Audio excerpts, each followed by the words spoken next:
Kanye West, the president, doesn't like black people, making that statement live, national television. Doesn't care about black people. Doesn't care about black people.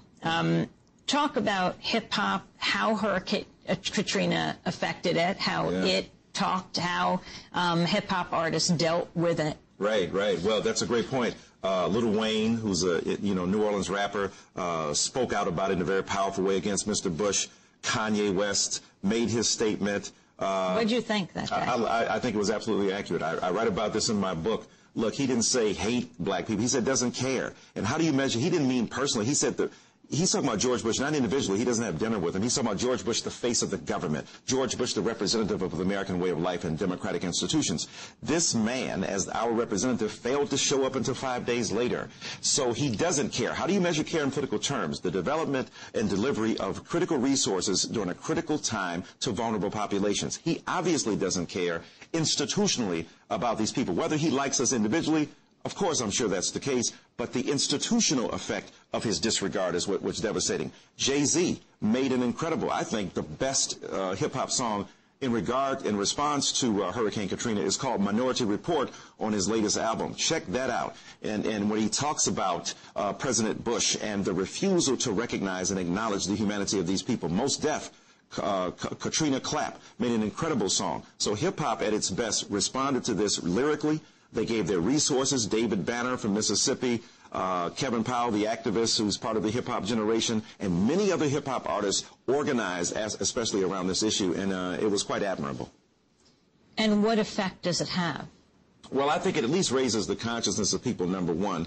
And one of the rappers said, look, we rap all about the bling and the diamonds, and we act like we're so rich. Well, then don't tell me anything about that. And if you can't show up down here during this crisis and help people, the question is, does it have a long-term effect? Well, most of us, have ADD, nationally speaking, right? So there's no drug to remedy that except a memory and a recall. We have to have dangerous memories to recall what happened there. Many people have moved on. They've forgotten. They've got Katrina fatigue and compassion fatigue, and they moved on. That's why we got to keep hammering this home.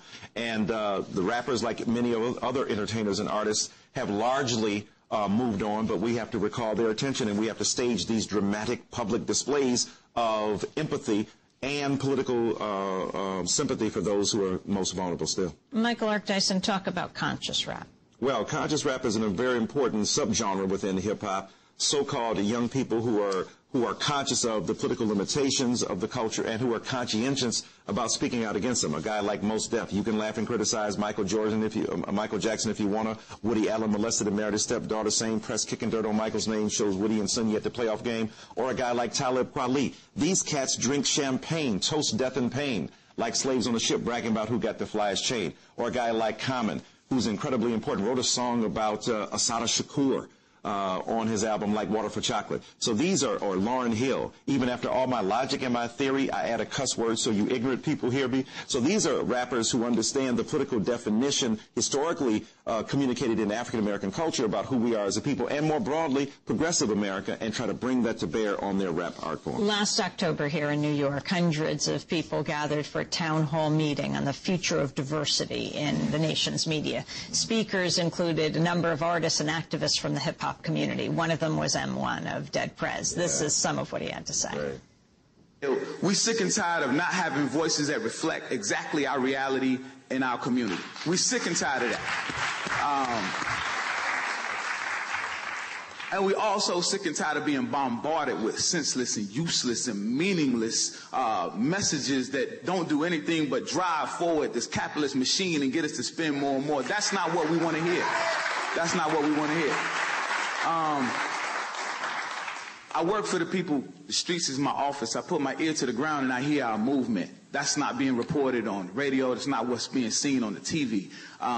That's what I do, as a social animal. And right now I'm here to say that the word for the day is self-determination.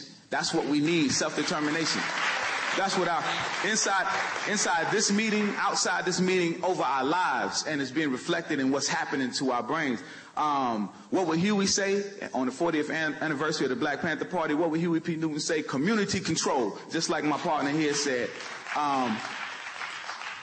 If we ain't talking about complete community control, if we're not talking about the people being able to govern the voices that's coming into our community, our elders, our ancestors, our leaders. Like we say in hip-hop, let the poppers pop and the breakers break. In other words, let the leaders lead, and let that be the filter for what's being heard in our community, the real that need to be heard in our community. M1 of Dead Prez. A highly articulate, incredibly insightful young man, and he's right. A lot of what Dead Prez does, Mind Sex, Revolutionary but Gangster, some of their hits and songs.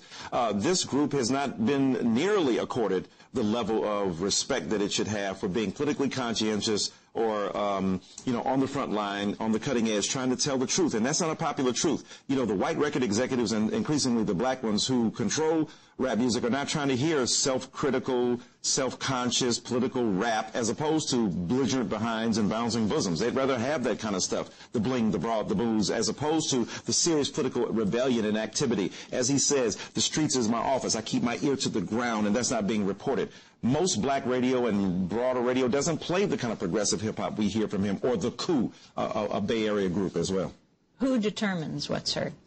Well, the people who play the music, the payola, you know, it's still payola, we can call that's an anachronistic term, but people who pay the dough to get the top 20 hits played. We hear the same thing mindlessly repeated. Record labels collude with some of the record radio stations, and the radio stations have their playlists dependent upon what they call the, quote, hits. What's commercially viable gets recycled, endlessly repeated, and as a result of that, the progressive music can't break in, and some of the best artists who are commercially viable, some of their best work can't even get heard. So we might hear Show Me What You Got from Jay-Z, but we won't hear Minority Report as well. And he's making that kind of brilliant music. So if a guy like that, who's making commercially viable music, can't get the other stuff played, then much less can a guy like M1 or a Talib Kweli get heard. M1 came to our studios, a few years ago when we were in the garret of this old firehouse. Yes. This is his rap. She wanna pop the lock, but prison ain't nothing but a private stock. And she be dreaming about his day to release. She hate the police, but loved by her grandma who hugs and kisses her.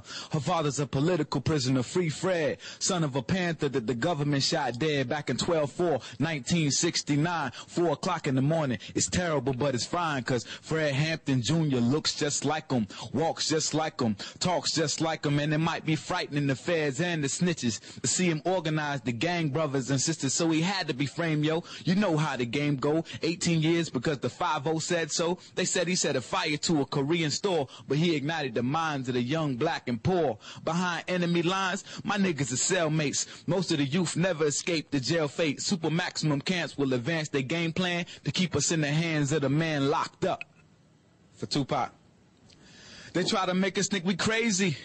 But I know what they doing, they trying to put us back in slavery. Check it, to get on welfare, you gotta give your fingerprints. Soon you gotta do eye scans to get your benefits. Now they got them cards to swipe. Ain't no more food stamps, should've seen it coming, it's too late to get amped. And everything got a barcode, so they know what you got, when you got it, and what you still owe. This is for Mumia and Sundiata, Herman Bell, we got you. Mutulu Shakur, we want you free with Asada. And Giuliani, yo, you can swim with the lobsters. I hope you mobsters lose your livers to the vodka. Somebody need to get took hostage. This is preposterous. Got a whole nation up in bondage. It might sound rash, but brothers, we about to crash. We in a race for life, you're thinking it's for cash flow? I'ma be the asshole coming in the party to harass you. Or should I say F it and just dance too? But we don't dance no more. Unless it's capoeira, we the new rap era of natural born gorillas, cause anything can happen if you make it so. I'm like George Jackson, 45 in my afro. I'm like Marcus Garvey coming with money to blow, saying I want an army of boats full of brothers that led revolts. On that note, I'm sick of these scared rap millionaires. M1. Yeah. In the firehouse studio. You know, spitting it. He's spitting it raw. M1 from Dead Prez, my man, you know, the two brilliant rappers from the Coup. When you think about Immortal Technique, these are some, people go, who are they? These are some of the most brilliant political, radical rappers. You see the intelligence he's spitting, you see the common sense he's spitting, you see the progressive sentiments he's spitting. That's not something that people want to hear. And they claim it's not in Black America. Where is it? But when we spit it like this, when the truth is told like this, Black America can embrace it more broadly, and we know the broader mainstream America doesn't do it as well. But we need voices like that, and maybe 10 years from now, 15 years from now, when we look back on this era, we say, because a guy like that lived. And I was just on a panel with him a couple weeks ago in New Orleans, a brilliant, articulate, soulful artist, and we need to hear more of them.